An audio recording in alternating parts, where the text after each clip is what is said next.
Hello students, welcome back to my YouTube channel. आज हम कर रहे हैं मैटर इन अराउंड सराउंडिंग के एक कुछ इंपॉर्टेंट क्वेश्चंस। तो लास्ट क्लास में हमने चैप्टर को कंप्लीट कर लिया था, सारे लेक्चर कवर कर लिए थे। लास्ट जो टॉपिक था हमारा evaporation and evaporation cause cooling.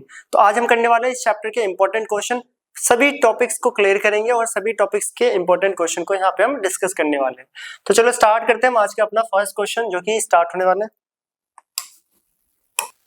पहला क्वेश्चन जो कि यहाँ पे स्टार्ट हो रहा है, question first, at boiling point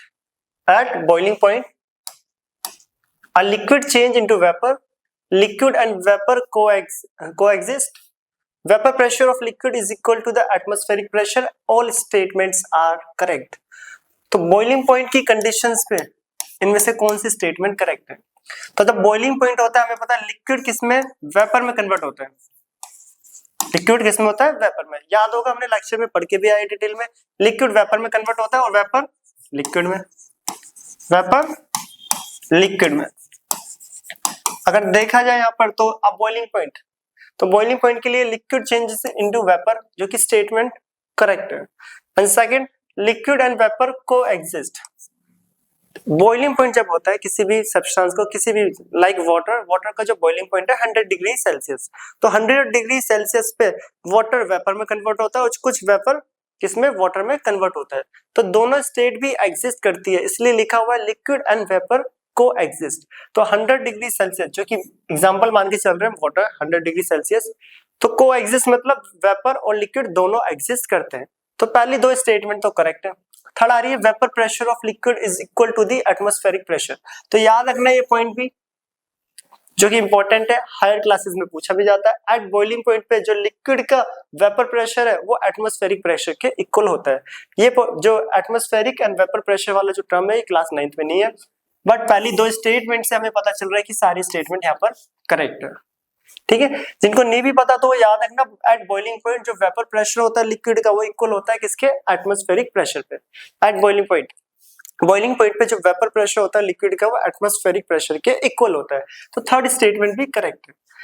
जिसको थर्ड स्टेटमेंट नहीं भी पता वो पहली दो स्टेटमेंट से बता सकता है कि ऑल स्टेटमेंट्स आर करेक्ट, क्योंकि पहली statement and option number B second statement जो कि करेक्ट है। फर्स्ट स्टेटमेंट ये a liquid changes into vapour. हाँ, बॉइलिंग पॉइंट जब होता है, जिस पॉइंट पे बॉइल होता है कोई भी सब्सटेंस, तो लिक्विड वेपर में कन्वर्ट होता है और वेपर लिक्विड में, तो दोनों स्टेट को एग्जिस्ट करती है। तो ए और बी ऑप्शन करेक्ट है, ए भी करेक्ट है, बी भी करेक्ट है, तो मतलब ऑल स्टेटमेंट्स आर करेक्ट। तो इससे ये भी पता चल रहा है जो वेपर प्रेशर होता है, ठीक है, एट बॉइलिंग पॉइंट पे जो वेपर प्रेशर होता है लिक्विड का वो इक्वल होता है एटमॉस्फेरिक प्रेशर। तो ये फर्स्ट क्वेश्चन तक जो कि आंसर आ रहा है यहाँ पर डी। इन क्वेश्चंस को करने के लिए पहले एक एक लेक्चर थोड़ा डिटेल में पढ़ना है, एक एक लेक्चर कराया हुआ है, by statement, explanation, reasoning question सब कुछ कराया गया है। पहले उन लेक्चर्स को करना, तब जाके इन जो ये लेक्चर है उसको ट्राई करना, सॉल्व करना क्वेश्चंस को, वरना हर एक क्वेश्चन में प्रॉब्लम आएगी जो कि सॉल्व नहीं हो पाएगी। तो नेक्स्ट क्वेश्चन यहाँ पे क्वेश्चन नंबर सेकंड। तो आज हम 30 क्वेश्चन यहाँ पे करने वाले फर्स्ट चैप्टर के। Question number second, which of the following changes represent sublimation? Represent sublimation, तो याद होगा सब्लिमेशन। सब्लिमेशन होता क्या था? जब सॉलिड डायरेक्टली कन्वर्ट हो जाए गैस में, when solid directly converted into gaseous state without leaving liquid, कोई भी लिक्विड ना छोड़े, उसको हम बोलते हैं सब्लिमेशन। तो इसमें से कौन सा ऑप्शन सब्लिमेशन को रिप्रेजेंट कर रहा है?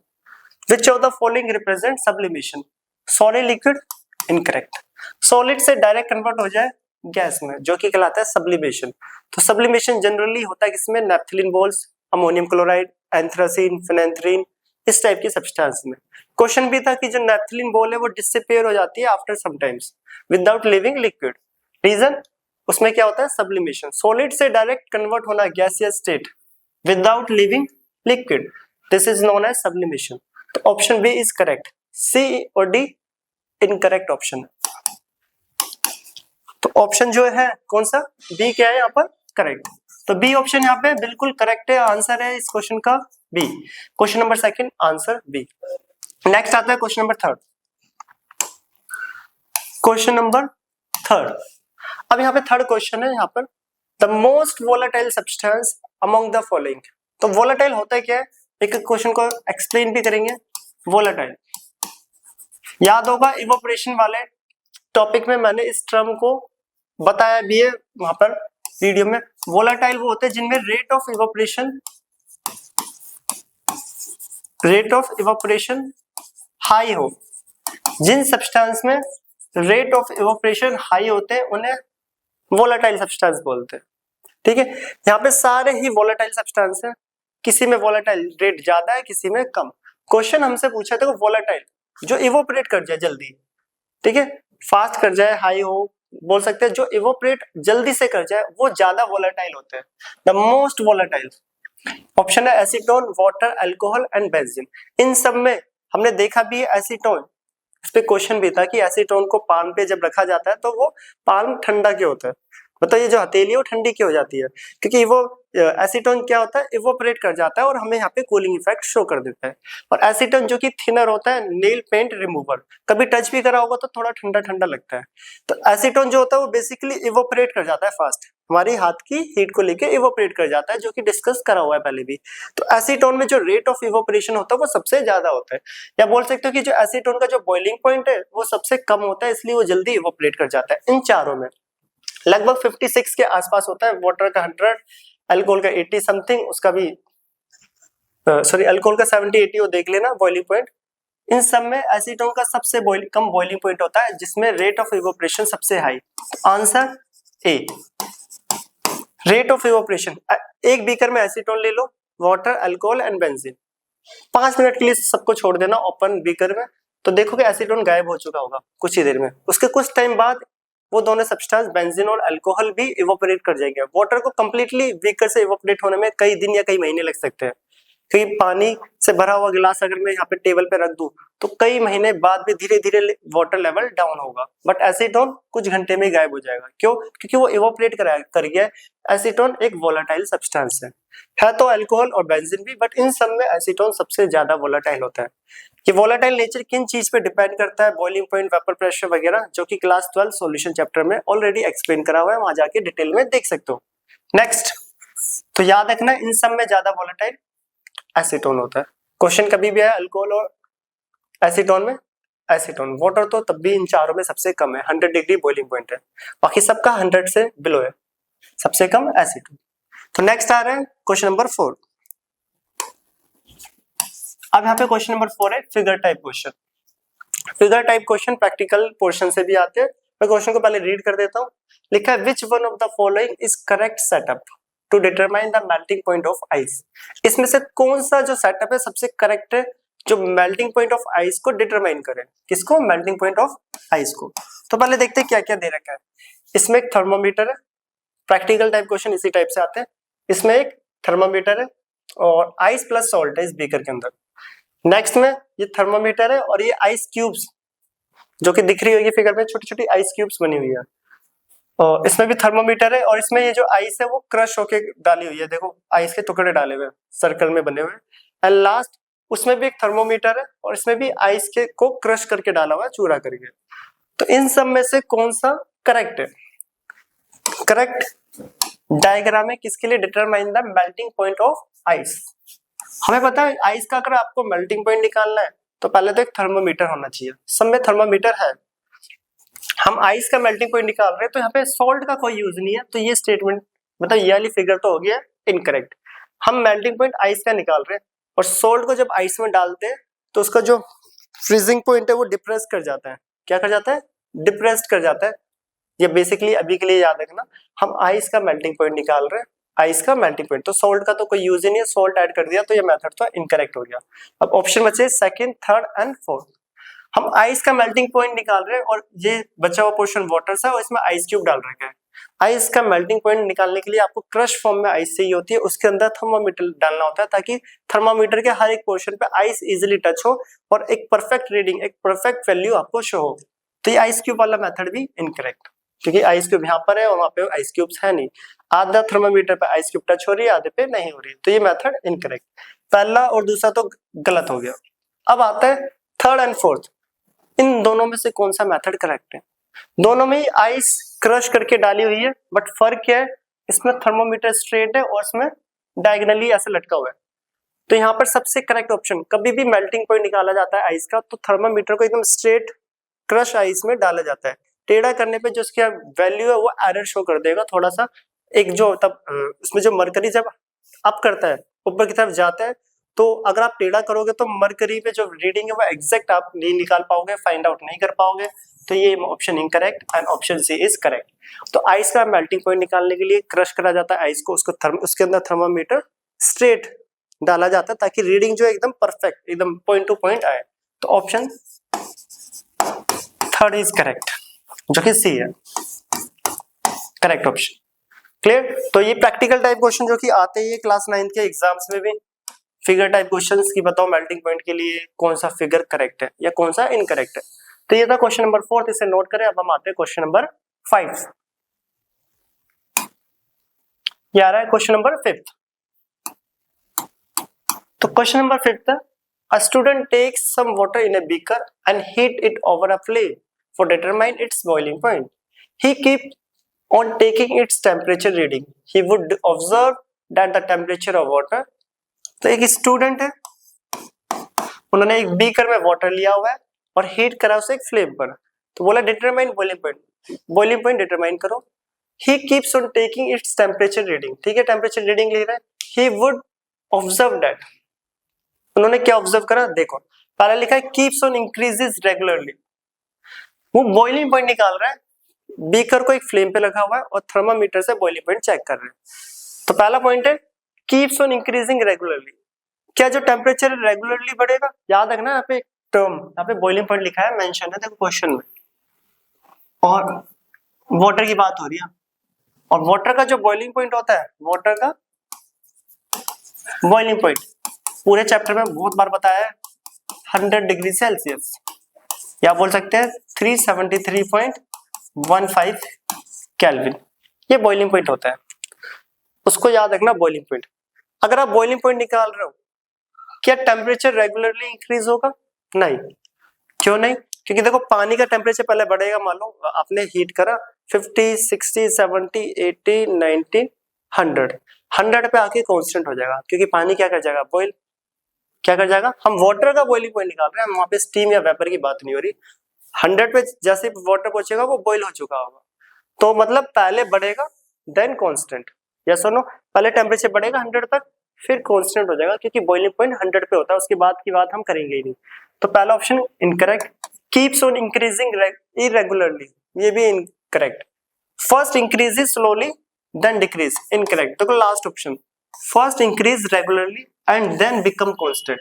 कांस्टेंट क्यों आ रहा है? क्योंकि वहां पे बात हो रही है बॉइलिंग पॉइंट, बॉइलिंग पॉइंट मतलब 100 डिग्री सेल्सियस, पानी 50 से 60, 70, 80, 90, 100 तक पहुंचा, 90 के बाद 100 पर, फिर वहां पे बॉइल होके उड़ गया, तो उसके बाद क्या हुआ, टेम्परेचर कांस्टेंट। इसलिए ग्राफ भी आगे जाके कांस्टेंट हो जाता है, ग्राफ टाइप क्वेश्चन भी आएगा आगे, इंपॉर्टेंट है।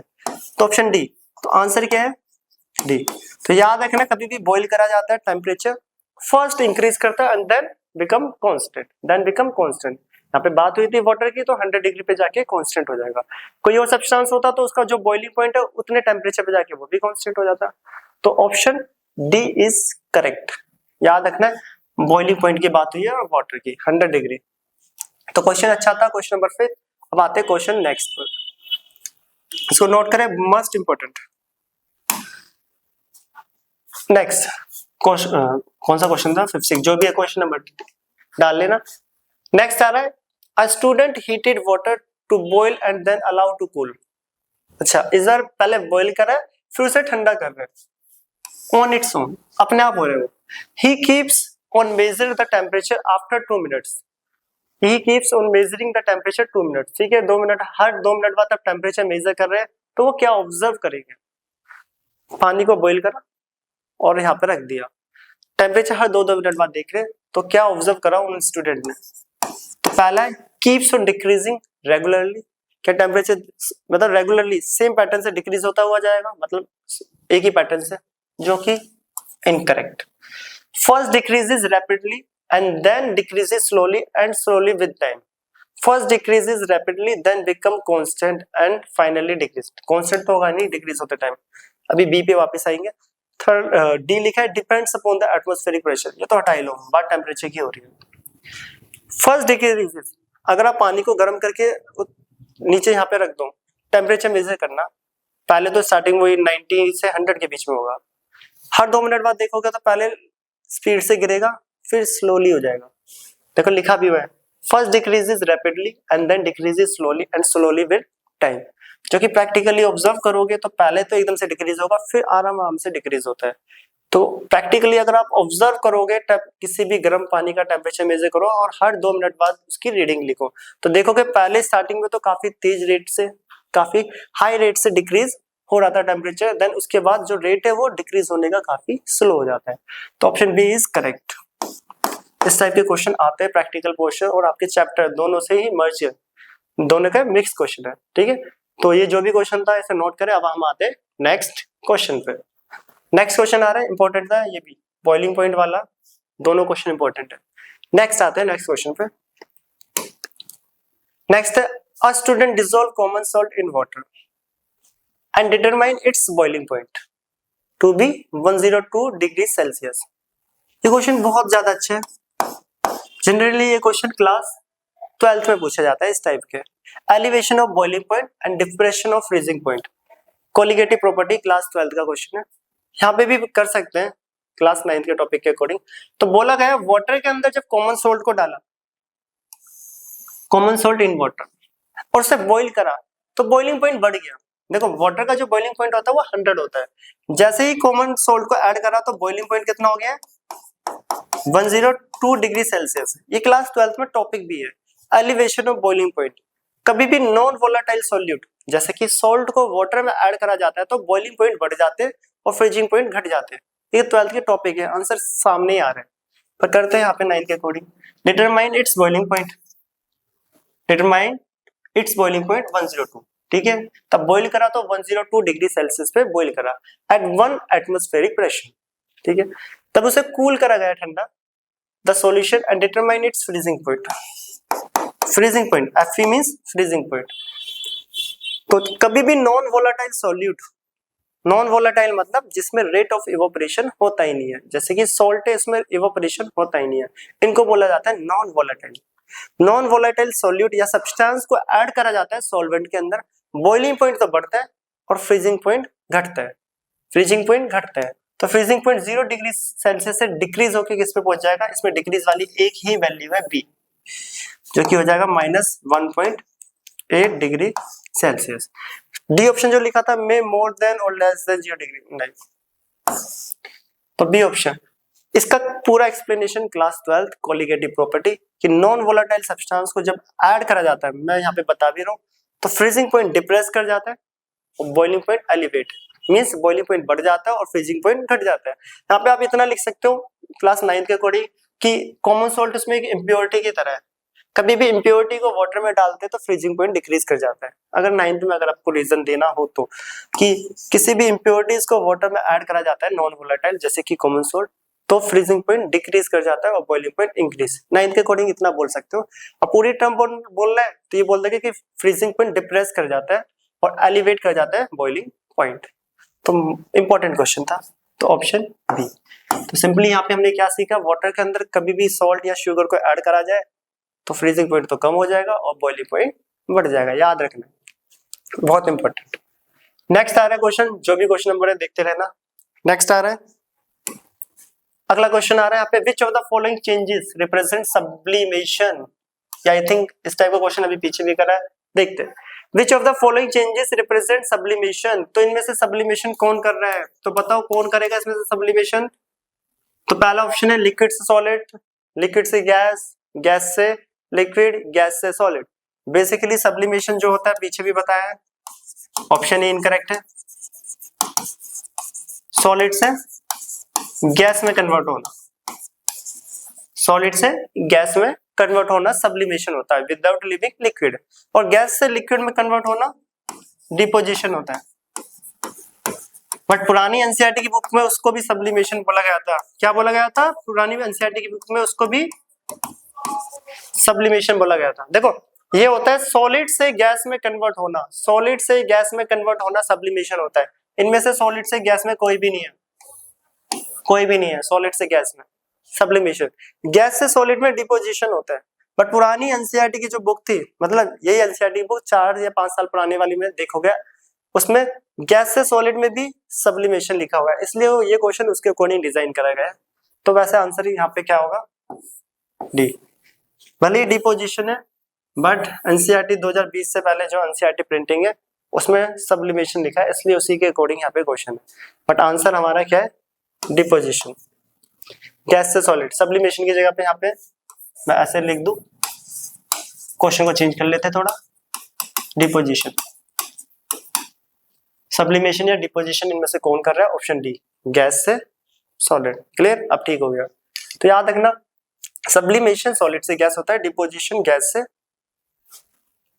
सॉलिड। ठीक है, वो सॉलिड से गैस, ये गैस से सॉलिड। क्वेश्चन में सब्लिमेशन लिख रहा था, मैंने और करके डिपोजिशन भी लिख दिया। तो ऑप्शन अब कौन सा हो गया, ऑप्शन डी इज करेक्ट। तो ये सब्लिमेशन टॉपिक से क्वेश्चन आया है। तो याद रखना, जो आपकी बुक अब प्रिंट हुई है न्यू वाली 2020 के आसपास, दोबारा एनसीईआरटी क्योंकि जो सिलेबस कट था उसको हटा दिया गया था, उसके बाद कुछ कुछ पॉइंट्स को ठीक कर दिया गया था। तो अब आ रहे हैं नेक्स्ट क्वेश्चन, इसको नोट करना। नेक्स्ट क्वेश्चन आ रहा है हमारा,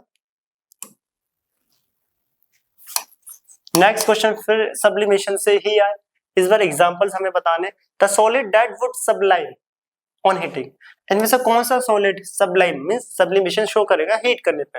वैक्स, वैक्स मेल्ट करके लिक्विड में कन्वर्ट होता है, तो ए ऑप्शन तो है ही नहीं।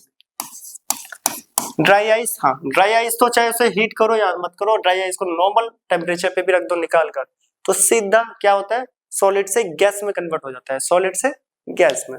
और सॉलिड से डायरेक्टली गैस में कन्वर्ट होना सब्लिमेशन। ड्राई आइस ऑप्शन है। आइस और बटर मेल्ट होकर लिक्विड में कन्वर्ट होता है, ना कि गैस में। तो आइस भी इनकरेक्ट है और बटर भी, तो आंसर बी इज करेक्ट। तो ये भी सब्लिमेशन से ही क्वेश्चन है। तो नेक्स्ट आ रहा है, नेक्स्ट क्वेश्चन। अब बोला मेल्टिंग इज, मेल्टिंग इनमें से कौन सा प्रोसेस है, endothermic, exothermic, both A and B and none of this. तो मेल्ट, किसी भी चीज को मेल्ट करना होता है तो हमें टेम्परेचर देना पड़ता है, टेम्परेचर देना पड़ता है। किसी भी चीज को अगर मेल्ट होना है, जैसे आइस को भी मेल्ट कराना है तो हम टेम्परेचर देंगे, या वो सराउंडिंग से टेम्परेचर ले रहा है। तो टेम्परेचर लेना मतलब एब्जॉर्व करना, ठीक है, जो एनर्जी या हीट को एब्जॉर्व करे, टेम्परेचर बोल लो हीट, ठीक है, जो एनर्जी और हीट को एब्जॉर्व करे उस प्रोसेस को बोलते हैं एंडोथर्मिक। क्या बोलते हैं, एंडोथर्मिक। और जो एनर्जी और हीट को इवॉल्व करे या रिलीज करे उसको बोलते हैं एक्सोथर्मिक। क्या बोलते हैं, एक्सोथर्मिक। तो बताओ, आइस को मेल्ट करने के लिए टेम्परेचर लेना पड़ेगा या रिलीज करना पड़ेगा, टेम्परेचर लेना पड़ता है। बताओ, एब्जॉर्व करना मींस हीट लेनी है, एनर्जी लेनी है, टेम्परेचर याद या सुनो, हीट हमें देनी पड़ेगी उसे, वो एब्जॉर्व कर रहा है, और एब्जॉर्व मींस एंडोथर्मिक। तो आंसर ए इज करेक्ट। तो अगर किसी भी चीज का मेल्टिंग पॉइंट निकालना है तो हीट को एब्जॉर्व मींस एनर्जी को एब्जॉर्व करना पड़ता है, और एनर्जी एब्जॉर्व हो रही हो जिस भी प्रोसेस में उसको हम एंडोथर्मिक बोलते हैं। तो नोट करना। अब आते हैं नेक्स्ट क्वेश्चन, इसका ऑप्शन है A. Next, which of the following is an incorrect statement. अब यहाँ पे कुछ स्टेटमेंट टाइप क्वेश्चन है, स्टेटमेंट टाइप क्वेश्चन काफी अच्छे होते हैं, इसमें पता चलता है कि आपने कितना डिटेल में और कितना बेस अच्छे से क्लियर करा है। तो इनमें से इनकरेक्ट स्टेटमेंट कौन सी है, तो स्टेटमेंट पढ़ते पहले। Cooling is produced during melting. क्या मेल्टिंग पे कूलिंग प्रोड्यूस होती है, नहीं। क्या मेल्टिंग पे कूलिंग प्रोड्यूस होगी, यस और नो, बताओ। मेल्टिंग पे कूलिंग प्रोड्यूस होती है, हमने पढ़ा है कूलिंग इवोपरेशन पे प्रोड्यूस होती है। किस पे होती है, इवोपरेशन पे, मेल्टिंग पे नहीं होती। इनकरेक्ट स्टेटमेंट बतानी थी ना, तो पहले ही इनकरेक्ट आएगी, ए आंसर। बाकी अभी पढ़ते हैं आगे क्या क्या है। तो नेक्स्ट लिखा है जो temperature changes steadily on heating. हाँ, टेम्परेचर तो चेंज होता है रेगुलरली, इरेगुलर।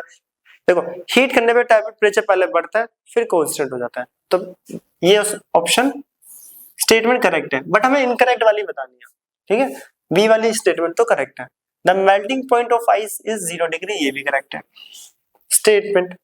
बोला once melting start the temperature stage at 0 degree Celsius until all ice has melted, बिल्कुल करेक्ट। अगर आइस को आप मेल्ट करोगे तो टेम्परेचर 0 पे जाके वो पूरी आइस मेल्ट कर जाएगी, टेम्परेचर 0 पे जाके पूरी आइस मेल्ट कर जाएगी। बी, सी और डी ऑप्शन करेक्ट है, बट इस बार हमें इनकरेक्ट स्टेटमेंट बतानी थी, तो इनकरेक्ट स्टेटमेंट ए है जो कि लिखा हुआ है cooling is produced during melting. Melting पे कभी भी कूलिंग प्रोड्यूस्ड नहीं होती, इवोपरेशन पे होती है कूलिंग प्रोड्यूस। तो पढ़ के भी हमें evaporation cause cooling effect, evaporation cause cooling effect.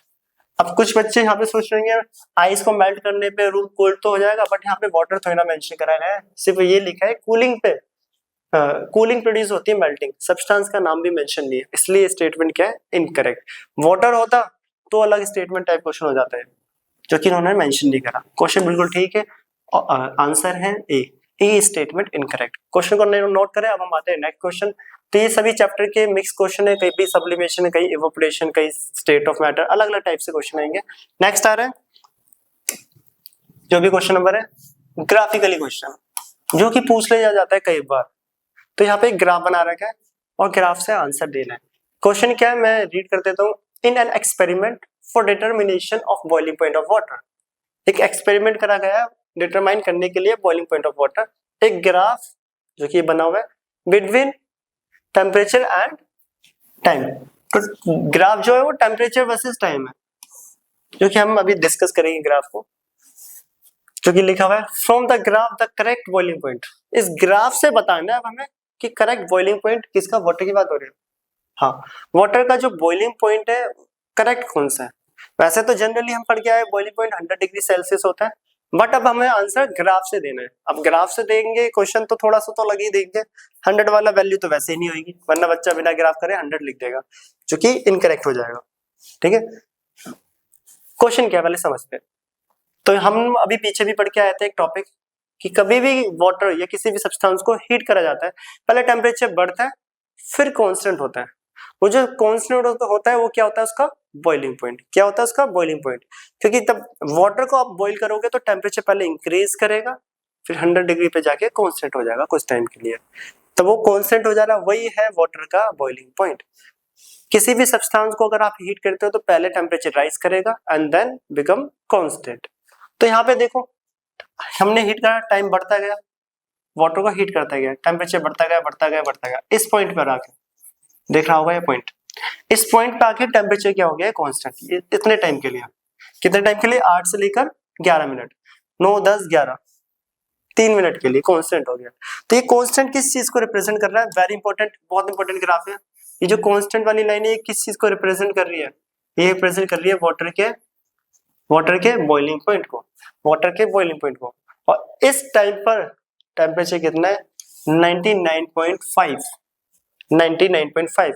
तो इस ग्राफ के अकॉर्डिंग जो वाटर का बॉइलिंग पॉइंट है वो 99.5, बी आंसर करेक्ट है। तो ये बहुत इंपॉर्टेंट क्वेश्चन है, 100 मत लिख देना, 100 अगर क्वेश्चन होता तो फिर ग्राफ फालतू में नहीं दे रखा, ग्राफ के थ्रू देना है। ठीक है, एक्स वाई जेड कोई वैल्यू लिख सकते हो। तो पहले टेम्परेचर इंक्रीज करता है देन कांस्टेंट, कांस्टेंट रिप्रेजेंट कर रहा है कि ये बॉइल हो रहा है इस टाइम पर, वो स्टेट चेंज हो रही है। और हम पढ़ के भी आए तब स्टेट चेंज होती है तो वाटर जब स्टेट चेंज होती है तो टेम्परेचर कांस्टेंट होता है। लैटेंट हीट ऑफ वेपराइजेशन और फ्यूजन दोनों में ही पढ़ के आए। ठीक है, तो ये है इस केस के लिए वाटर का बॉइलिंग पॉइंट 99.5, तो आंसर बी। बहुत इंपॉर्टेंट क्वेश्चन, ऐसे क्वेश्चन एग्जाम में आते हैं। Answer number B. बच्चे जनरली क्या सोचते हैं 100 डिग्री का टिक करो, जो कि इनकरेक्ट होता है। तो आंसर नंबर बी। ठीक है, कौन सा है, बी। इंपॉर्टेंट है, सही से देखना, इस क्वेश्चन को नोट कर लेना अपने नोट्स में। इस टाइप के क्वेश्चन ग्राफिकली आते ही है फर्स्ट चैप्टर से। अगर पेपर थोड़ा सा टफ होता है तो इस टाइप के क्वेश्चन मिलेंगे। नेक्स्ट आ रहा है क्वेश्चन, जो भी है क्वेश्चन नंबर, एक मिनट, ठीक है। अब नेक्स्ट क्वेश्चन आ रहा है यहाँ पर, क्वेश्चन रीड कर देते हैं। Which one of the following set of phenomena would increase or rising the temperature? इनमें से कौन सा फिनोमिना जो भी है इंक्रीज करेगा टेम्परेचर बढ़ाने पर। तो देखते क्या क्या है यहाँ पर। Diffusion, rate of diffusion is increases with increase in temperature, ये स्टेटमेंट लिखवाई थी। डिफ्यूजन बढ़ता है, इवोपरेशन टेम्परेचर बढ़ाने पे बढ़ता है। Rate of evaporation is increases with increase in temperature, notes में ये भी लिखा है। कंप्रेशन ऑफ गैसेस, गैस को कंप्रेस करने का रेट बढ़ेगा टेम्परेचर बढ़ाने पे, नहीं, कंप्रेस करने के लिए टेम्परेचर कम करना पड़ता है और प्रेशर बढ़ाना पड़ता है। पहली स्टेटमेंट गलत होगी। ओनली थर्ड पॉइंट गलत था। सेकंड आ रहा है इवोपरेशन, जो कि बढ़ता है। कंप्रेशन ऑफ गैस नहीं, टेम्परेचर तो कम करना पड़ता है। सोल्युबिलिटी बढ़ती है, ठीक था, बट बीच वाला ऑप्शन इनकरेक्ट। टेम्परेचर बढ़ाने पे सोल्युबिलिटी बढ़ जाती है, जो कि super saturated solution next chapter में हमने पढ़ा भी है। Third point evaporation, diffusion, expansion. Temperature evaporation बढ़ता है, डिफ्यूजन बढ़ता है। क्या एक्सपेंशन ऑफ गैसेस बढ़ता है? हाँ बढ़ता है। ये कंटेनर है, इसके अंदर गैस मॉलिक्यूल्स, गैस के मॉलिक्यूल कोलाइड करते हैं। हमें पता है गैस के मॉलिक्यूल क्या करते हैं? कोलिजन। इसको एंट्रोपी, रैंडमनेस अलग अलग वर्ड से पढ़ा जाता है। ये क्या करते हैं? कोलाइड करते हैं। बट जैसे मैं इसका टेम्परेचर को बढ़ा दूं, टेम्परेचर को मैंने इंक्रीज कर दिया, इन जो मॉलिक्यूल्स के पास एनर्जी आएगी और ये और ज्यादा वाइब्रेट करेंगे, मींस और ज्यादा कोलाइड करेंगे। क्या करेंगे? कोलाइड करेंगे। रैंडमनेस इनकी बढ़ जाएगी। तो टेम्परेचर बढ़ाने पे डिग्री ऑफ रैंडमनेस बढ़ जाती है। On increasing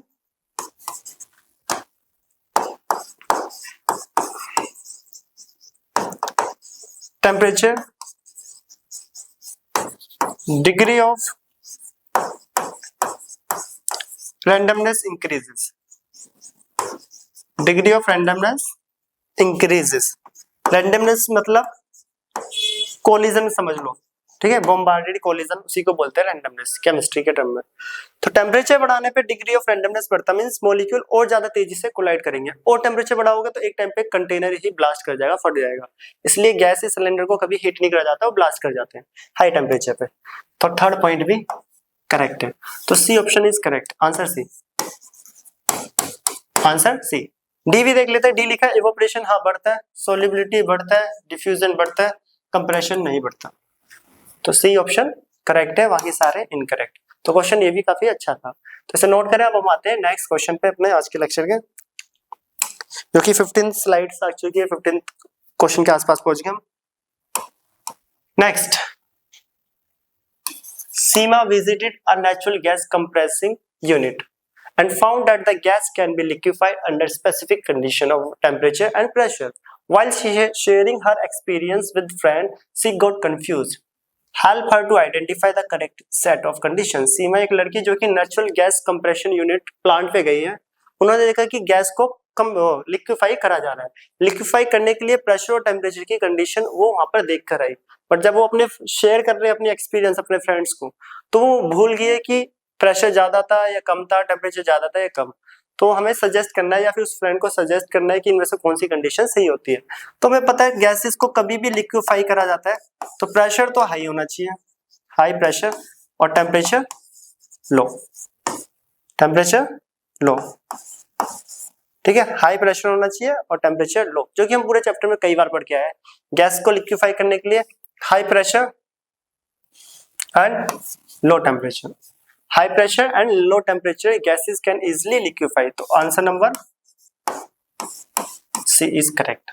direct NCERT based question है, बस ऐसे क्वेश्चन मतलब केस स्टडी टाइप क्वेश्चन को पूछ लिया है। नेक्स्ट आ रहे हैं नेक्स्ट क्वेश्चन पे।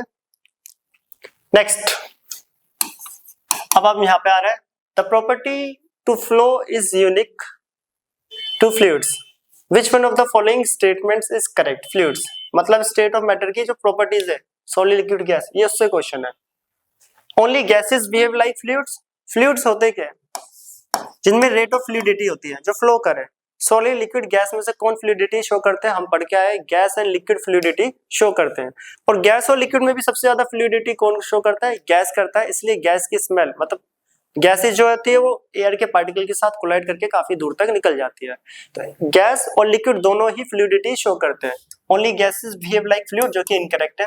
Gas and solid behave like a fluid, incorrect. Gases and liquid behave like fluid, हाँ, गैस और लिक्विड दोनों क्या करते हैं? फ्लूइड की तरह बिहेव करते हैं।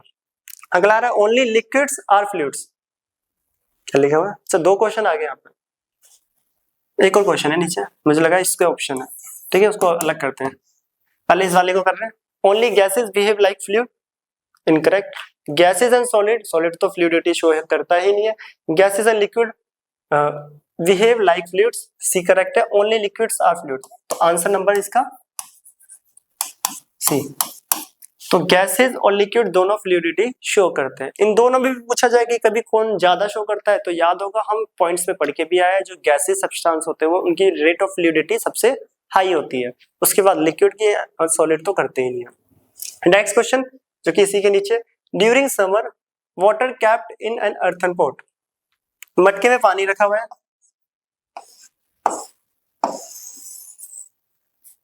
Become cool because of the phenomena of, सबको पता है लास्ट लेक्चर यही करा था, किस फिनोमिना के थ्रू, इवापोरेशन, किस फिनोमिना के थ्रू, इवापोरेशन। तो आंसर नंबर डी। जो पोर्ट होता है उसके ऊपर छोटे छोटे स्मॉल पोर्स होते हैं, माइक्रोस्कोपिक पोर्स बोल लो, जिसमें से वाटर रिंस होके बाहर आता है सरफेस पे, इसलिए जो पोर्ट होता है वो हमेशा थोड़ा थोड़ा गीला गीला सा टच करने में फील होता है।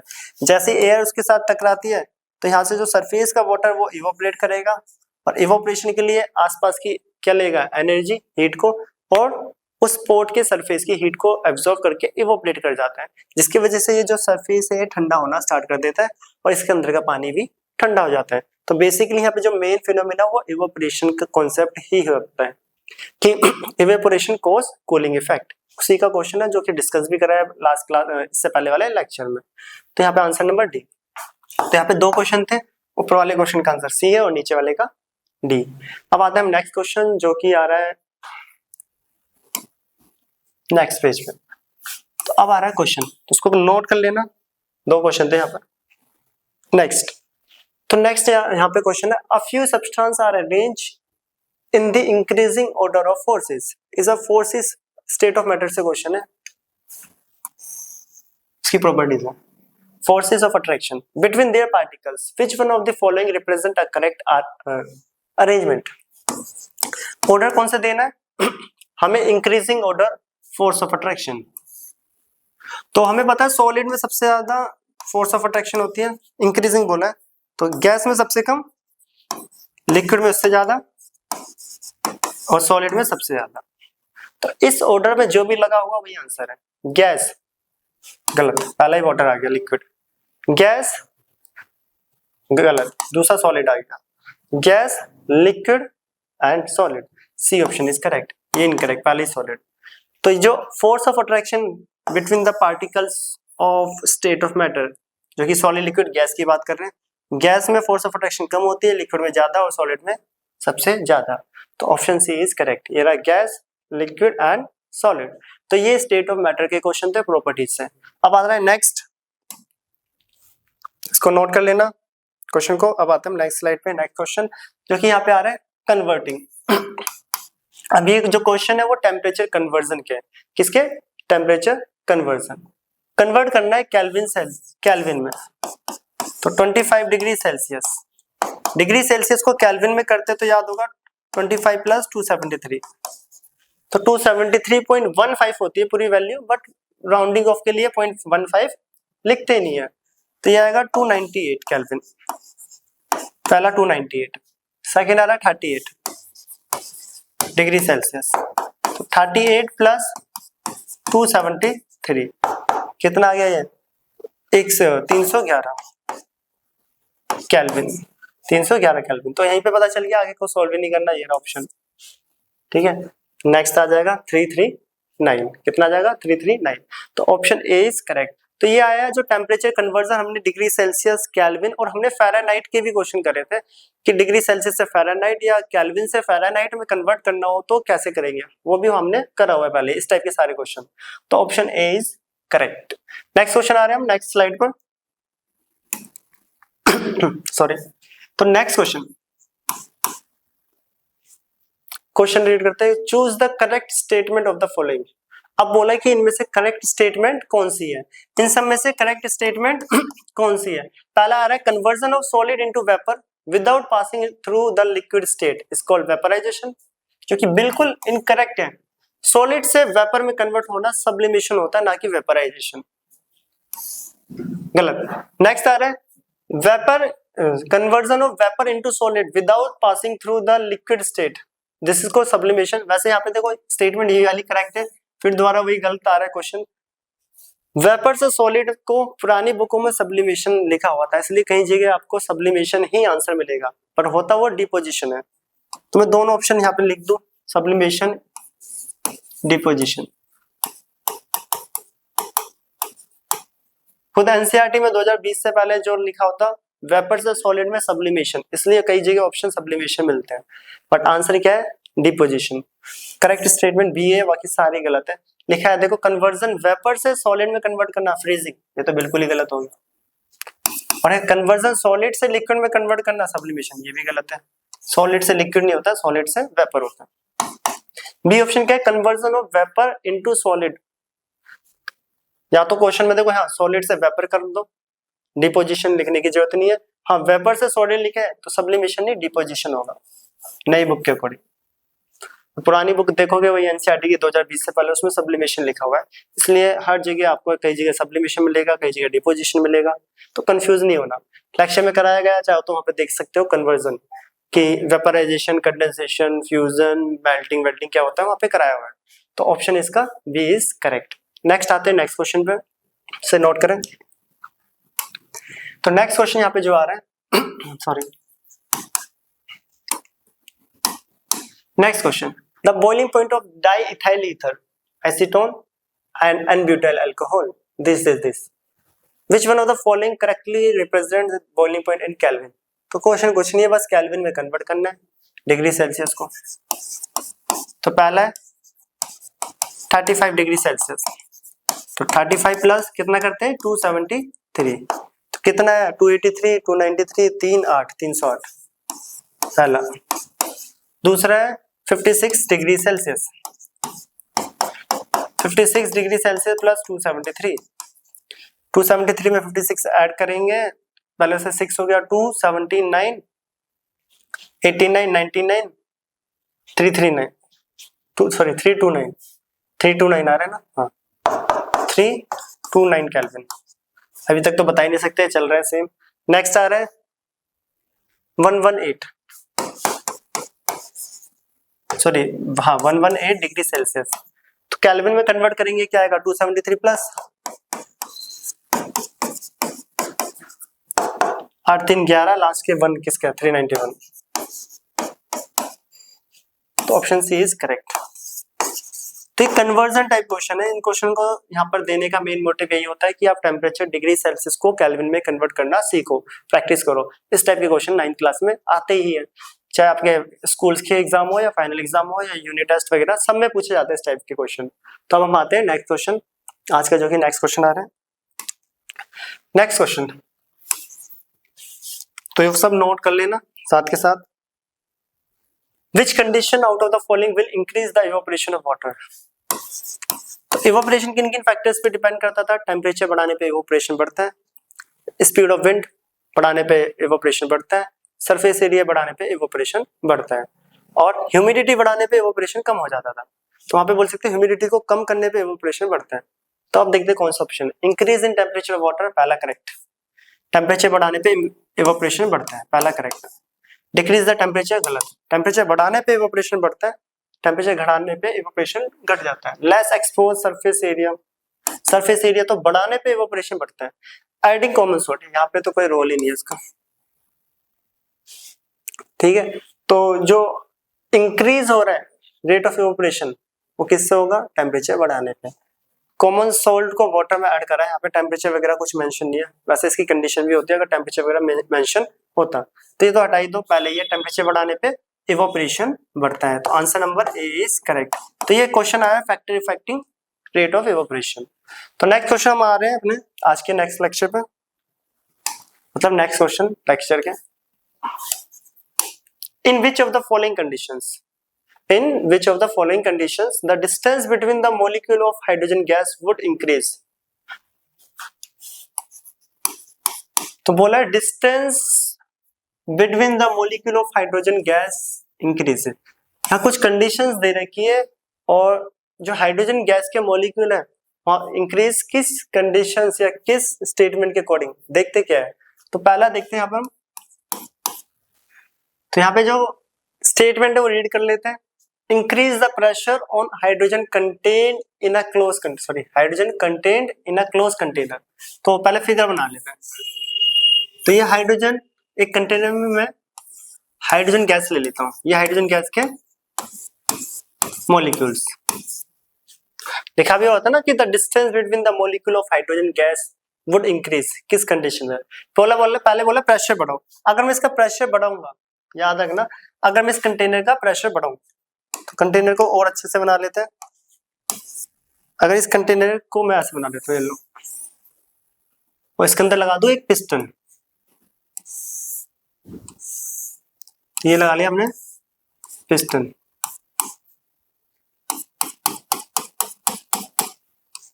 तो यहां से अगर मैं प्रेशर बढ़ाऊं, अगर मैं प्रेशर ऊपर से बढ़ाऊं तो मॉलिक्यूल्स पास पास आएंगे, डिस्टेंस कम होएगा ना कि ज्यादा। हमें बोला था इनमें से कौन सी कंडीशन जो डिस्टेंस को बढ़ा दे, तो पहली कंडीशन तो गलत हो गया।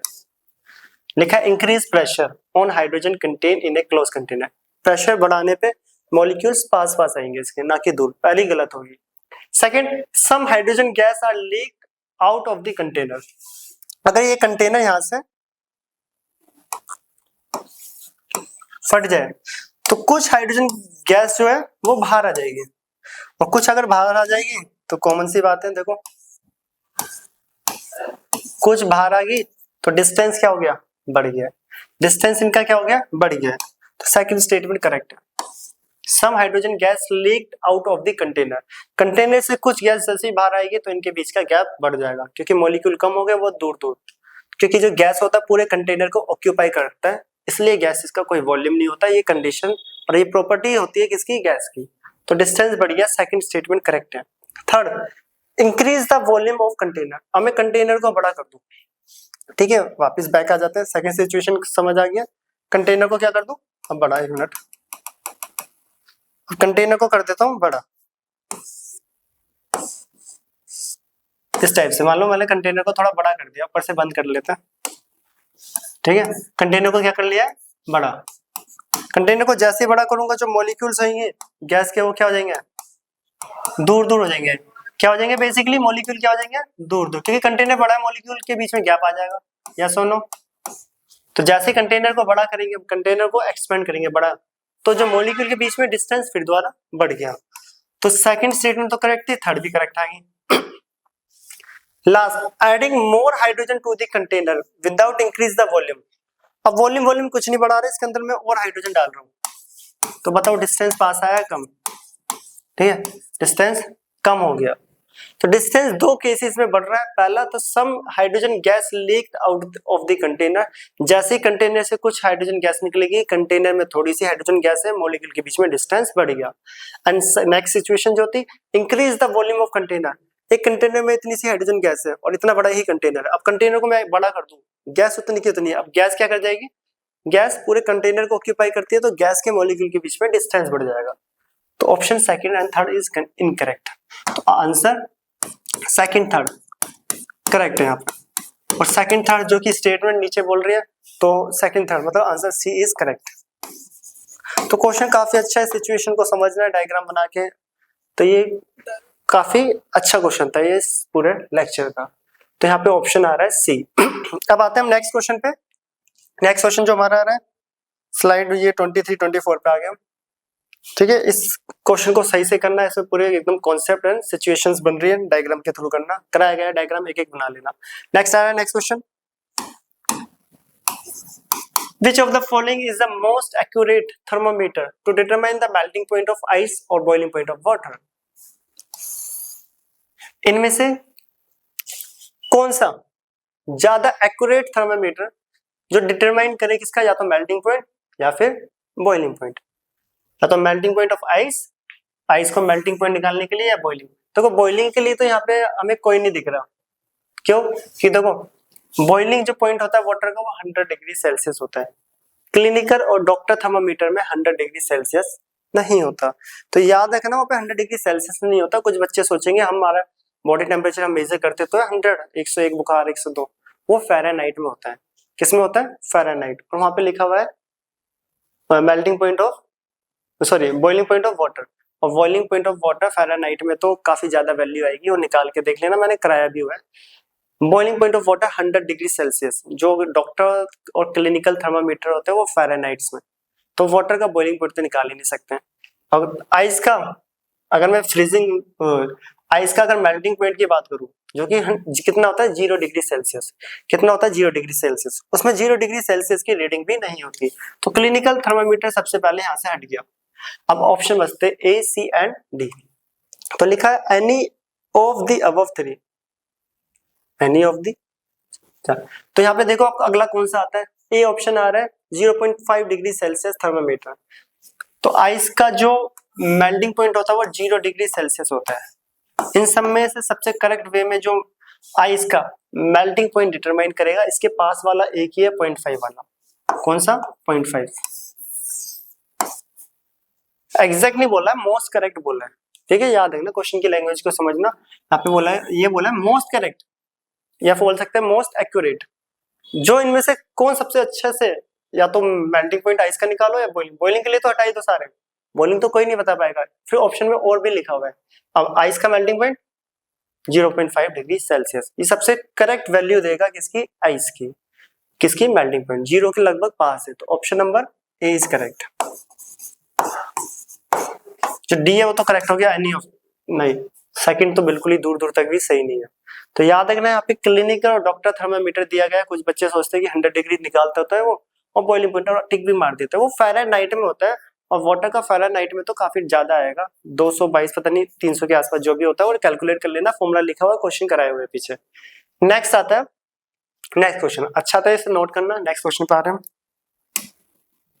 नेक्स्ट क्वेश्चन है, which of the following forms of ice will show the correct melting point of ice. अब कुछ आइस यहाँ पे दे रखी है हमें, आइस बने, एक बार ice made from tap water. Tap water से आपने बर्फ को जमाया है और उसका मेल्टिंग पॉइंट निकालना है। फिर ice made from rain water, rain water को भी जमाना है, फिर मेल्टिंग पॉइंट निकालना है। फिर आ रहा है ice made from distilled water, distilled water लेना है। डिस्टिल्ड वाटर होता है जिस पानी के अंदर कोई भी आयंस ना हो, water free from ions, water free from ions. जिस पानी में कोई भी आयंस ना हो उसको हम डिस्टिल्ड वाटर बोलते हैं। तो डिस्टिल्ड वाटर लेना है, उसकी आइस जमानी है, and both B and C. चलो देखते हैं अब। टैप वाटर लो, rain water, distilled water, ice जमाओ, क्रश करके फिर थर्मामीटर से टेम्परेचर मेजर करना है। तो करेक्ट वे कौन सा है इनमें से? तो देखो वैसे तो करेक्ट वे होगा यहाँ पे डिस्टिल्ड वाटर। क्या होगा? डिस्टिल्ड वाटर, क्योंकि डिस्टिल्ड वाटर में कोई भी आयंस वगैरह नहीं होते हैं। अगर मैं टैप वाटर की बात करूं, टैप वाटर में आयंस प्रेजेंट होते हैं, सॉल्ट्स वगैरह भी कई बार प्रेजेंट होते हैं। सॉल्ट्स का मतलब आयंस की बात हो रही है यहाँ पे, आयंस प्रेजेंट होता है, जिसकी वजह से हमने अभी पढ़े कि भी आया कि नॉन वोलेटाइल थोड़ा सा भी सब्सटेंस को ऐड कर दूं तो बॉइलिंग पॉइंट को इंक्रीज कर जाता है और फ्रीजिंग पॉइंट डिप्रेस कर जाता है। क्वेश्चन करके आए पीछे, तो टैप वाटर तो पहले ही हट गया। बट कुछ बुकों में इसका आंसर बहुत लिखा होता है, BNC, rain water and distilled water. But rain water में कई बार कंडीशन भी जाती है, एसिड रेन है, रेन के अंदर मॉइस्चर या पॉल्यूशन है, बट यहाँ पे मेंशन नहीं करा गया उन्होंने रेन वाटर एसिड रेन है या नॉर्मल। तो क्वेश्चन के अकॉर्डिंग तो हम मानेंगे रेन वाटर जो है यहाँ पे क्या है, purest form, but means pure form में। तो बोथ बी एंड सी। तो इन दोनों में कोई भी आयंस वगैरह नहीं है। डिस्टिल्ड वाटर में तो कोई आयंस नहीं होता है। रेन वाटर में जब होता है जब एसिड रेन होता है, और बाई चांस कई बार एसिड रेन ना भी हो, वाटर को लॉन्ग टाइम के लिए एयर के कांटेक्ट में एक्सपोज करा जाए तो उसमें भी कार्बोनिक एसिड फॉर्म हो जाता है। तो ज्यादा करेक्ट तो वैसे सी ऑप्शन होगा, बट इस क्वेश्चन के अकॉर्डिंग आंसर डी है। क्या है answer number D? Reason, tap water से अगर आप बर्फ जमाते हो उसका मेल्टिंग पॉइंट निकालोगे तो वो 0 डिग्री सेल्सियस नहीं आएगा, उसके आसपास लाई करेगा। क्यों? क्योंकि इसमें आयंस वगैरह, इम्प्योरिटीज, सॉल्ट्स वगैरह प्रेजेंट होते हैं टैप वाटर, ठीक है। और जो रेन और डिस्टिल्ड वाटर होते हैं इसमें कोई भी आयंस नहीं है। रेन वाटर में आयंस होते हैं अगर एसिड रेन है या फिर लॉन्ग टाइम तक उसे एक्सपोज करा गया एयर में। ये आयंस आते कैसे रेन वाटर और एसिड रेन वाटर होता क्या है, 10th के lecture acid base and salt में मैंने एक्सप्लेन करा हुआ है प्रॉपर रिएक्शन के साथ, और आयंस को मेंशन भी करा है कैसे बनते हैं। वहां पे जाके देखोगे या क्लास 10 पे पहुंचे तो वहां पे हम पढ़ेंगे। तो आंसर इसका करेक्ट डी है, बट आंसर वैसे डिस्टिल्ड वाटर ही होना चाहिए, क्योंकि रेन वाटर में कई बार मॉइस्चर वगैरह पॉल्यूशन वगैरह की वजह से आयंस हो जाते हैं, बट यहाँ पे इन्होंने शो नहीं करा। ठीक है, मैंने तब भी लिख दिया, आंसर डी लिखेंगे, बट होना चाहिए वैसे सी। तो ज्यादा करेक्ट हम डी लिख रहे हैं, बहुत रेन, क्योंकि कई बार रेन वाटर का क्वेश्चन ऐसा आता है कि ice made from rain water या ice made from acid rain water, तो फिर उसके अकॉर्डिंग तो यही आंसर है डी। ठीक है, एसिड रेन को मेंशन करते हैं क्वेश्चन में हमेशा, क्योंकि सिचुएशन बदल जाती है। तो इसे नोट करें, आंसर इसका डी है। नेक्स्ट आते हैं नेक्स्ट क्वेश्चन पे।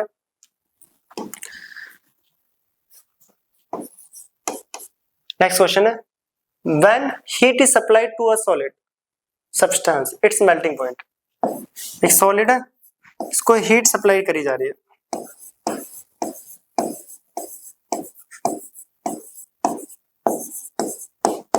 the kinetic energy of the particle increase, the kinetic energy of particle decrease, the kinetic energy of particle remains constant, none of this। अब ज्यादातर बच्चे तो इसका आंसर ये देते कि टेम्परेचर बढ़ाने पे तो सोचते देखो हीट सप्लाई करें मींस टेम्परेचर बढ़ाने पे काइनेटिक एनर्जी बढ़ती है, तो ज्यादातर बच्चे आंसर इसका ये वाला ऑप्शन देते हैं जो कि इनकरेक्ट है। वहां पे देखो मेंशन करा गया मेल्टिंग पॉइंट, इस बार ये नहीं बोला सिर्फ हीट सप्लाई करी गई है, बोला heat is supply to solid at its melting point. कभी भी कोई मेल्ट करता है या फिर वेपर कन्वर्ट होता है तो टेम्परेचर क्या हो जाता है, कांस्टेंट। टेम्परेचर क्या हो जाता है वहां पे जाके, कांस्टेंट। टेम्परेचर कांस्टेंट हो जाता है जो, और साथ ही साथ एट मेल्टिंग पॉइंट पे जो पार्टिकल्स होते हैं, ठीक है, जो पार्टिकल की काइनेटिक एनर्जी होती है वो कांस्टेंट हो जाती है। याद रखना टेम्परेचर भी कांस्टेंट हो जाता है, वहां पे पार्टिकल्स की जो काइनेटिक एनर्जी है वो भी क्या हो जाती है, कांस्टेंट। ये आज के बाद याद रखना, मेल्टिंग पॉइंट पे कभी भी पूछा जाए काइनेटिक एनर्जी पार्टिकल्स की क्या होगी, कांस्टेंट, सेम क्या हो जाएगी, कांस्टेंट, मोस्ट इंपॉर्टेंट। ठीक है, तो ये ज्यादातर बच्चे देते हैं, आंसर गलत है। Kinetic energy of particle remain constant eight melting points of any substance, statement में लिख लेना। तो kinetic energy of particles remains constant eight melting point, याद रखना बहुत इंपॉर्टेंट है। और साथ ही साथ तब कोई भी चीज मेल्ट या वेपर में हम पढ़ के भी आए मेल्टिंग पॉइंट और फ्रीजिंग पॉइंट, उस टाइम पे टेम्परेचर भी क्या हो जाता है, कांस्टेंट। टेम्परेचर भी क्या हो जाता है, कांस्टेंट, जिसको लेटेंट हीट एक्सप्लेन करता है। तो फिर वो क्वेश्चन आएगा कि जो हीट दे रहा है वो जा कहाँ रही है, वो उसकी फोर्स ऑफ अट्रैक्शन को ओवरकम करने में। लेटेंट हीट में हम डिटेल में पढ़ के आए इस कॉन्सेप्ट को, तो answer C is correct. Next आ रहा है बॉइलिंग पॉइंट। अब किसी भी चीज को बॉइल करेंगे तो हम टेम्परेचर उसको देते हैं, मींस वो हीट को एब्जॉर्ब कर रहा है। और एब्जॉर्ब का मतलब पीछे पड़ के आया, एब्जॉर्ब जहां पे हीट हो रही है उसको एंडोथर्मिक बोलते हैं, तो आंसर भी ये पीछे पड़ के आया है, इसी टाइप का एक क्वेश्चन। वहां मेल्टिंग पॉइंट आइस था, यहाँ बॉइलिंग पॉइंट दे रखा है। अगर पानी को भी बॉइल करना है तो हम हीट देंगे, मींस जो वो सब्सटेंस है वाटर वो हीट को एब्जॉर्ब कर रहा है, और जिस प्रोसेस में एनर्जी या हीट एब्जॉर्ब होती है उसे हम एंडोथर्मिक बोलते हैं, तो answer B is correct. Note कर लेना। नेक्स्ट आते हैं question number 27। By increasing external pressure, the melting point of ice, अगर मैं एक्सटर्नल प्रेशर को बढ़ा दूं, आइस की एक्सटर्नल प्रेशर को बढ़ा दूं, बाय इंक्रीजिंग एक्सटर्नल प्रेशर, ठीक है, एक्सटर्नल प्रेशर को अगर मैं बढ़ा दूं, the melting point of ice, तो आइस का मेल्टिंग पॉइंट क्या करेगा, कॉमन सी बात है, देखो प्रेशर बढ़ा रहे हैं तो मॉलिक्यूल पास आएंगे, तो मेल्टिंग पॉइंट डिक्रीज कर जाएगा। क्या कर जाएगा, डिक्रीज कर जाएगा। ठीक है ना, आइस की मेल्टिंग पॉइंट को मतलब एक्सटर्नल प्रेशर को बढ़ा रहे हैं तो उसके पार्टिकल पास आ जाएंगे, तो मेल्टिंग पॉइंट क्या कर जाएगा, डिक्रीज कर जाएगा। क्या कर जाएगा, डिक्रीज कर जाएगा। तो answer B is correct. Normal सा क्वेश्चन है, ठीक है। अगर मैं एक्सटर्नल प्रेशर आइस का मैं बढ़ा दूं तो पार्टिकल्स पास आ जाते हैं क्लोज, जिससे उनका क्या होगा, मेल्टिंग पॉइंट डिक्रीज कर जाएगा। नेक्स्ट क्वेश्चन बारे से नोट करें। अब शायद लेक्चर लगभग खत्म होने वाला है, एक दो क्वेश्चन बचे होंगे, स्लाइड नंबर 28 29 के आसपास हम आ चुके हैं। तो क्वेश्चन आ रहा है the boiling point of water is 100 degree Celsius, the boiling point of water is 100 degree Celsius. तो ये बेसिक सा क्वेश्चन है, देखो कितना अच्छा क्वेश्चन पूछा गया है। तो जो वाटर का बॉइलिंग पॉइंट 100 डिग्री सेल्सियस, इनमें से किस जगह पर होगा, किस जगह पर होगा 100 डिग्री सेल्सियस। अब बोलोगे हमने तो यहाँ जगह जगह का भी फर्क पड़ता है क्या, हाँ पड़ता है, एटमॉस्फेरिक प्रेशर का भी पड़ता है, टेम्परेचर का भी पड़ता है, वैसे बहुत सारे फैक्टर्स है, बट यहाँ पर है क्या मेन क्वेश्चन। तो बॉइलिंग पॉइंट ऑफ वाटर तो 100 डिग्री सेल्सियस होता है, हमें पता है, हम पूरे चैप्टर में पढ़कर आए। मुंबई में, दिल्ली में, शिमला में, या फिर सब जगह सेम होगा। मैक्सिमम बच्चों को लगता है कि सब जगह सेम होगा, बट गलत। क्वेश्चन को समझना सही से। मुंबई, दिल्ली, शिमला काफी ऊंचाई पर है। हाई प्रेशर, ऊंचाई पे क्या हो जाता है, पार्शियल प्रेशर, ऑक्सीजन का भी कम हो जाता है, और प्रेशर भी क्या कर जाता है, डिक्रीज कर जाता है। प्रेशर क्या हो जाता है, डिक्रीज कर जाता है। और जहां पे हम ज्यादा नीचे की तरफ चले जाए तो प्रेशर बढ़ जाता है, प्रेशर क्या हो जाता है, बढ़ जाता है। याद होगा ये 100 डिग्री सेल्सियस वाटर का सिर्फ और सिर्फ सी लेवल से मेजर करा जाता है। कहां से मेजर करा जाती है, सारी वैल्यूज जो सी लेवल होती है, और सी लेवल कहां पर होगा इन सब में, मुंबई। कहाँ पर होगा, बम्बई। तो ये बेसिक्स का क्वेश्चन है जो कि पूछा गया है कॉन्सेप्चुअल टाइप या बेसिक बोलो या जीके टाइप, कि बॉइलिंग पॉइंट, जीके में भी आता है ऐसा क्वेश्चन, कि boiling point of water is 100 degree Celsius, इन सभी जगह में से कहाँ पर होगा। ये बॉइलिंग पॉइंट, मेल्टिंग पॉइंट, ये जब मेजर करा गया था सी लेवल जो होता है उससे मेजर करे जाते हैं, किससे, सी लेवल से। तो सी लेवल इनमें से दिल्ली में तो है नहीं, शिमला में भी नहीं है, डी ऑप्शन वैसे हट गया, तो आंसर क्या आता है, बॉम्बई। तो ऑप्शन है बॉम्बई इज करेक्ट। तो याद रखना सी लेवल से मेजर करा जाता है, जैसे जैसे ऊपर जाते तो प्रेशर कम हो जाता है। शिमला और दिल्ली तो वैसे ही हो गया, क्योंकि मुंबई से ऊपर की तरफ जाओगे दिल्ली, उससे ऊपर जाओगे शिमला, तो वहां पे तो वैल्यू एरर कर जाएगी थोड़ा सा, 100 डिग्री नहीं होगी, आसपास होगी इसके। तो नेक्स्ट क्वेश्चन आ रहा है। अच्छा, तो इसके बाद जो दो क्वेश्चन आ रहे हैं वो होमवर्क है। यहाँ पे हमारे 28 क्वेश्चन कंप्लीट हो चुके हैं। अब जो दो क्वेश्चन है 30 क्वेश्चन करने थे, वो होमवर्क के लिए आपको कमेंट सेक्शन में बताना है कि आंसर क्या होगा। मैं क्वेश्चन नंबर डाल दूं, क्वेश्चन नंबर 29, क्वेश्चन रीड भी कर दो। क्वेश्चन है, which of the following is correct arrangement for separation of mixture of common salt and ammonium chloride. 4 arrangement दे रखे हैं, इनमें से कौन सा करेक्ट डायग्राम है, किसको रिप्रेजेंट कर रहा है, separation of mixture of common salt and ammonium chloride. Common salt और अमोनियम क्लोराइड को कैसे सेपरेट करते हैं हम पढ़ के आ रखे हैं, प्रोसेस क्या होता है ये भी पढ़ रखा है, और यहाँ पे शो भी करा गया है। इसमें से कौन सा करेक्ट स्टेटमेंट है या ये अरेंजमेंट है, वो आपको देखना है फिगर के थ्रू, और आंसर बताना है कमेंट सेक्शन में करके कि आंसर 29 मींस क्वेश्चन नंबर 29 का ऑप्शन कौन सा है, ए, बी, सी या डी। फिगर्स को अच्छे से देख लेना, सबकी स्टेटमेंट वगैरह सब कुछ लिखा हुआ है, ठीक है। और नेक्स्ट जो क्वेश्चन नंबर 30 आ रहा है, इसको देख लेना, स्क्रीनशॉट ले लेना या लिख लेना। नेक्स्ट आ रहा है क्वेश्चन नंबर 30, वो भी होमवर्क के लिए, कमेंट सेक्शन में आंसर करके बताना है। Question number 30, the temperature time variation graph of cooling, ये बीच में क्वेश्चन है, ठीक है। Graph of cooling of hot water को कूल करा जा रहा है, टेम्परेचर और टाइम का ग्राफ बता रखा है, as obtain by 4 student ABCD are as shown, the graph likely to be correct. तो याद होगा ये हमने स्टेटमेंट में पढ़ा है भी, तब किसी भी वाटर को, मान लो वाटर को जब कूल करा जाता है गर्म पानी को, तो हम पढ़ के आए कि टेम्परेचर कैसे वेरी करता है, कब बढ़ता है, डिक्रीज होता है, कांस्टेंट रहता है, पीछे हम डिस्कस करके आए, उसी को ग्राफिकली इन्होंने यहाँ पर एक्सप्लेन करा हुआ है। तो कौन सा ग्राफ कूलिंग को अच्छे से रिप्रेजेंट कर रहा है, हॉट वाटर की कूलिंग को, आपको ऑप्शन में बताना है, ग्राफ सामने, ठीक है। तो ये क्वेश्चन नंबर 30 है, देख लेना, अच्छे से नोट कर लेना। और ये क्वेश्चन नंबर 29। तो ये थे हमारे आज के 30 फर्स्ट चैप्टर के इंपॉर्टेंट क्वेश्चन 30। इसके बाद हमारा जो नेक्स्ट लेक्चर होगा, चैप्टर तो कंप्लीट हो चुका है, क्वेश्चन भी हो चुके हैं, इसके बाद आएगा वन शॉट। तो वन शॉट भी इस चैप्टर का आएगा, वन शॉट से भी पूरे चैप्टर को रिवाइज कर सकते हो। तो अब हम मिलते हैं इसके बाद नेक्स्ट चैप्टर और नेक्स्ट लेक्चर के साथ। तो अगर वीडियो अच्छा लगे तो लाइक, शेयर एंड सब्सक्राइब करना। तो कमेंट जरूर करना क्वेश्चन नंबर 29 का ऑप्शन क्या है और ये 30। तो क्वेश्चन को नोट कर ले, मिलते हैं नेक्स्ट लेक्चर में, तब तक के लिए बाय एंड टेक केयर।